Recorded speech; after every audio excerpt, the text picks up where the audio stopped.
नमस्कार दोस्तों, कालेरा क्लास में आपका स्वागत है। आज का हमारा टॉपिक है आइसोबाइलेटरल लीफ की इंटरनल स्ट्रक्चर, समद्विपार्श्व पत्ती की आंतरिक संरचना।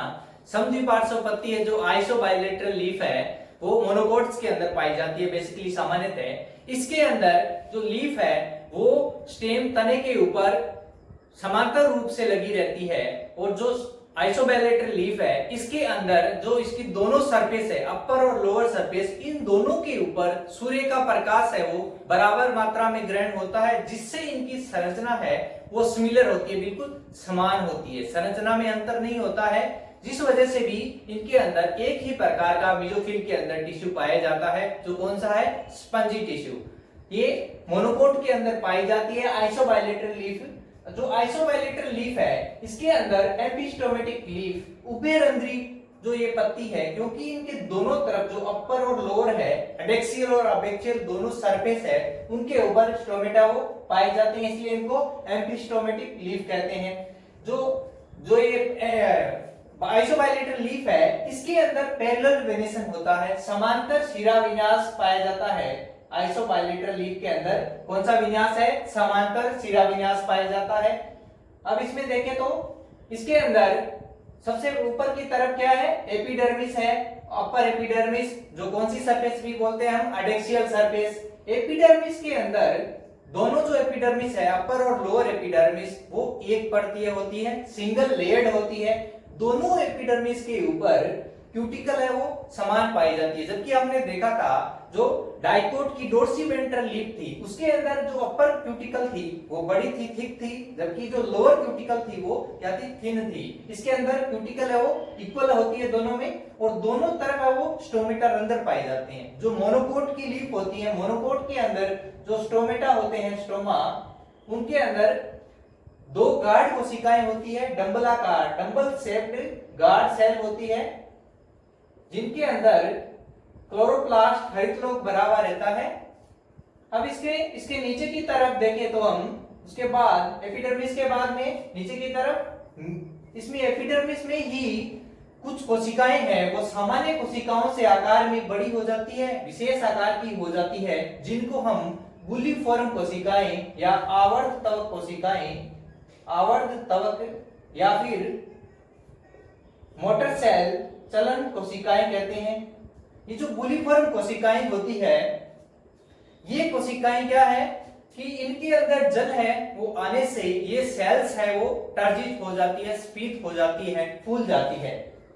इन कोशिकाओं के फूलने से जो पत्तियां होती है, इनके पास की जो लीव्स होती है, उनको खुलने में ये हेल्प करती है। और अगर इन जो सेल्स है, बुलिफॉर्म कोशिकाएं है, आवर्तक सेल्स है, इनके अंदर अगर जल की जो कमी आ जाती है, वाटर की कमी आ जाती है, जल की कमी होने से ये सेल्स है वो क्या हो जाती है, फ्लैसिड हो जाती है, सलत हो जाती है, कोशिकाएं पिचक जाती है। इन कोशिकाओं के पिचकने से इनके जो पास की जो कोशिकाएं है, सेल्स है जो पत्ती की, वो क्या है, मुड़ जाती है, क्योंकि इससे ट्रांसपीरेशन है जो वाष्पोत्सर्जन, उसकी जो रेट है उसको कम करने के लिए पिचक जाती है। इस तरह से ये बुलिफॉर्म कोशिकाएं है ये हेल्प करती है।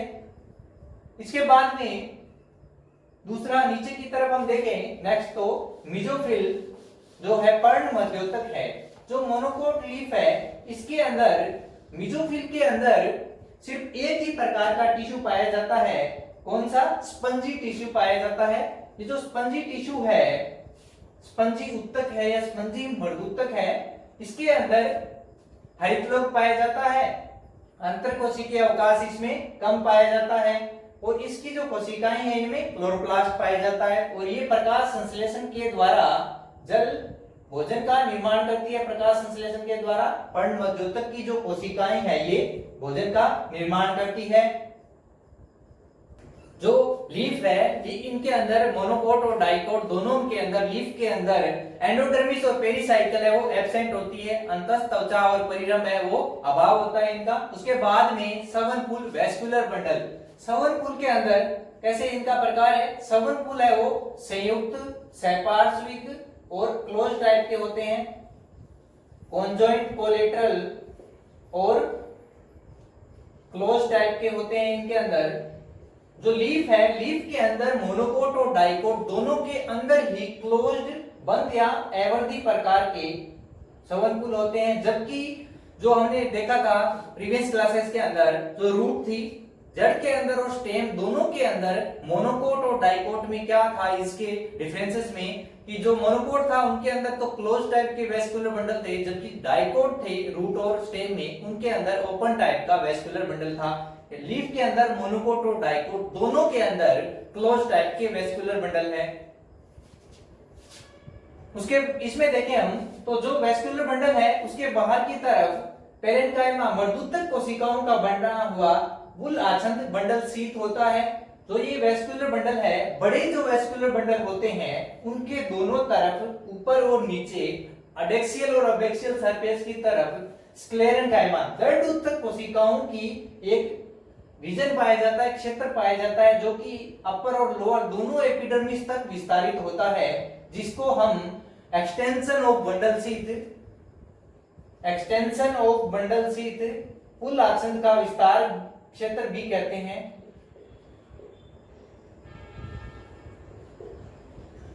जो ये मोनोकोट लीफ है, इनके अंदर क्रेन्स एनाटॉमी पाई जाती है, क्रेन्स साइडिकी पाई जाती है, क्रेन्स एनाटॉमी। जो C4 प्लांट्स होते हैं, C4 पादप, जो कि उष्णकटिबंधीय क्षेत्र में पाए जाते हैं, C4 प्लांट्स जो उष्णकटिबंधीय ट्रॉपिकल रीजन में पाए जाते हैं, उनके अंदर क्रेन्स एनाटॉमी पाई जाती है। जैसे जो मक्का, गन्ना, बाजरा, ज्वार इत्यादि इन प्लांट्स के अंदर क्रेन्स एनाटॉमी पाई जाती है। जो ये क्रेन्स एनाटॉमी है, इसके अंदर हेटेरोमॉर्फिक क्लोरोप्लास्ट पाए जाते हैं, विषम आकार की क्लोरोप्लास्ट पाए जाते हैं। हेटेरोमॉर्फिक क्लोरोप्लास्ट, दो प्रकार के क्लोरोप्लास्ट है वो इनके अंदर पाए जाते हैं। एक है बंडल शीथ के क्लोरोप्लास्ट, बंडल शीथ के क्लोरोप्लास्ट। जो ये बंडल शीथ के क्लोरोप्लास्ट होते हैं, जो बंडल शीथ के क्लोरोप्लास्ट है, ये एग्रेनल होते हैं, ग्रेना रहित होते हैं। ग्रेना है वो इनके अंदर एब्सेंट होता है। बंडल शीथ के क्लोरोप्लास्ट के अंदर ग्रेना एब्सेंट है। इनके अंदर जो बंडल शीथ के क्लोरोप्लास्ट है, इनके अंदर C3 साइकिल है, जो इनकी स्ट्रोमा है, इनके अंदर C3 साइकिल के एंजाइम है वो पाए जाते हैं। इसमें जो स्ट्रोमा है, पिठिका है, उसके अंदर C3 साइकिल के एंजाइम पाए जाते हैं बंडल शीथ के अंदर।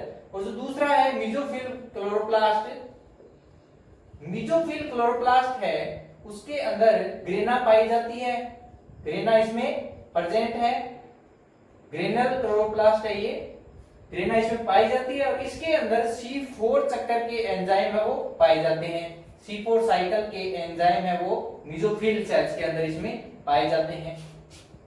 तो ये हमारा आइसोबाइलेटरल लीफ था।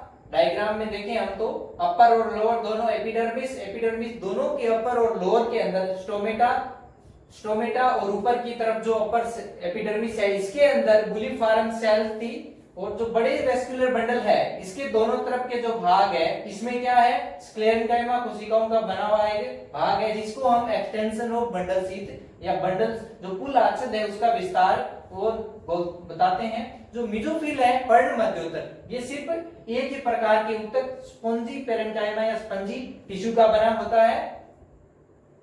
अभी हमने आइसोबाइलेटरल लीफ है, जो समद्विपार्श्व पर्ण है, उसकी आंतरिक संरचना एंड इंटरनल स्ट्रक्चर एनाटॉमी के बारे में पढ़ा।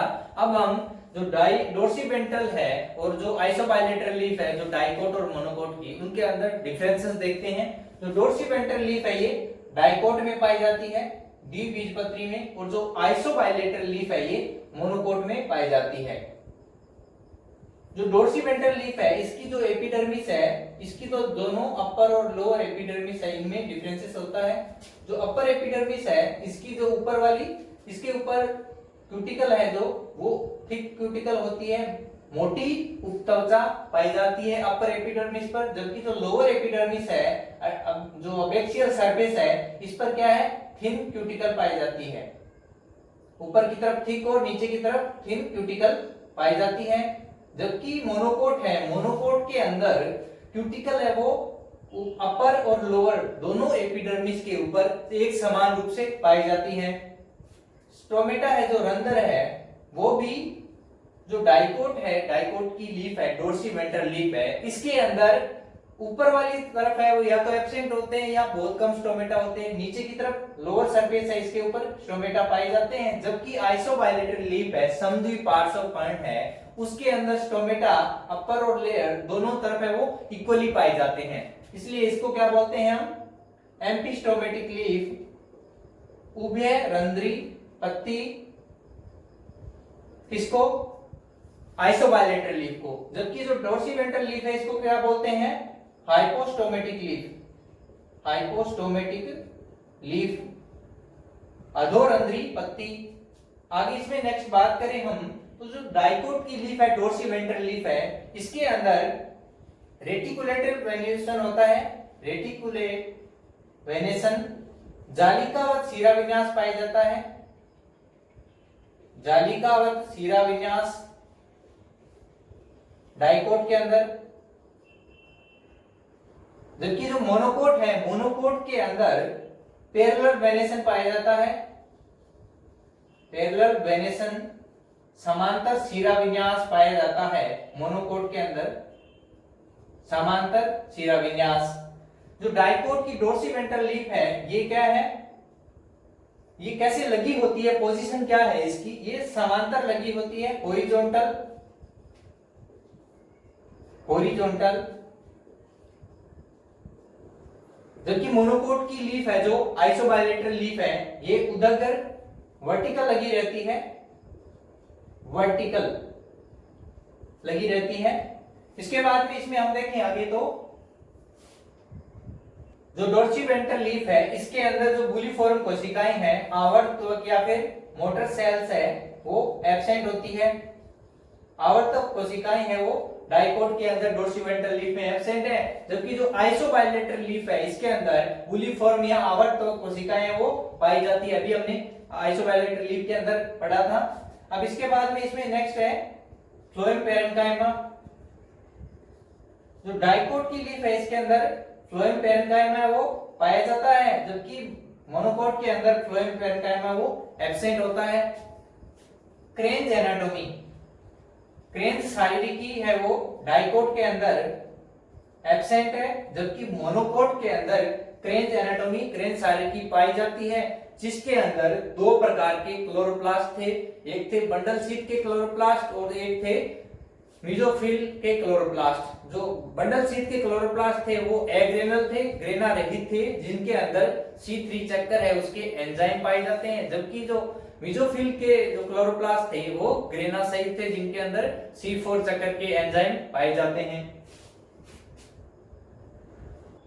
जो डोर्सीवेंट्रल लीफ है इसके अंदर मेसोफिल है पर्णमध्योतक, उसके अंदर दो प्रकार के ऊतक पाए जाते हैं। एक तो पेलिसेड टिश्यू या पेलिसेड पैरेन्काइमा और दूसरा स्पंजी, स्पंजी ऊतक। जबकि आइसोबाइलेटरल लीफ है इसके अंदर जो मेसोफिल है पर्णमध्योतक वो विभेदन नहीं होता इसके अंदर, और इसके अंदर एक ही प्रकार का ऊतक पाया जाता है। कौन सा? स्पंजी टिश्यू या स्पंजी पैरेन्काइमा पाया जाता है इसके अंदर। और एक इसमें हाइपोडर्मिस है, जो हाइपोडर्मिस है जो डोर्सीवेंट्रल लीफ के अंदर कोलेनकाइमा स्थूल कोण ऊतक का होता है। जबकि आइसोबाइलेटरल लीफ है जो समद्विपार्श्व पर्ण है उसके अंदर स्क्लेरेनकाइमा का होता है, दृढ़ ऊतक का होता है। ये थे आइसोबाइलेटरल लीफ और डोर्सीवेंट्रल लीफ के अंदर डिफरेंसेस, क्या क्या इनके अंदर मेजर डिफरेंसेस थे। तो ये हमारी क्लास आज की में हमने आइसोबाइलेटरल लीफ है उसके बारे में, उसके बाद में आइसोबाइलेटरल और डोर्सीवेंट्रल लीफ है उनके बीच में डिफरेंसेस देगा। तो दोस्तों जो बाकी की क्लास है एनाटॉमी की, उनके जो लिंक है वो हम डिस्क्रिप्शन के अंदर उसमें नीचे ऐड कर देंगे, तो आप वहां से बाकी के जो रूट के और स्टेम के जो एनाटॉमी है मोनोकोट और डाइकोट दोनों की, वो आप देख सकते हैं। धन्यवाद।